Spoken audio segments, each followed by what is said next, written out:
Hello viewers, I have been using iPad 10th generation on iPadOS 26 beta version 6. Many people are asking me whether there is any bugs, there is any battery issue or any other issue I have been encountering in these days or not. Actually, while using this iPad for a couple of minutes, I find that it is heating too much. I can feel the heat at the back of this device, though it is not excessively heating, but I would say that heating is there.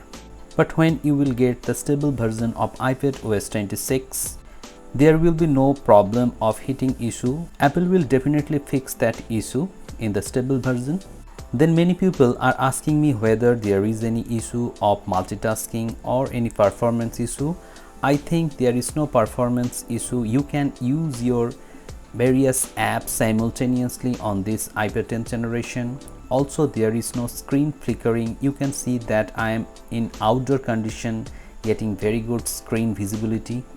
Plus the A14 Bionic chipset will give you enough performance, so you will have no performance issue. With iPadOS 26, you will have a lot of customization options. There are many wallpapers that have been added in iPadOS 26, so you will have fun while using this iPad in iPadOS 26. But if you have not yet updated to beta version of iPadOS 26, I would recommend you not to update, because stable update will come in a couple of days, maybe tomorrow or next week. Then you can update your iPad 10th generation or any other iPad to the stable version of iPadOS 26. So finally, in the conclusion, I would say that multitasking on iPadOS 26 is smooth enough. There is no lag or stutter while using or while multitasking through various apps.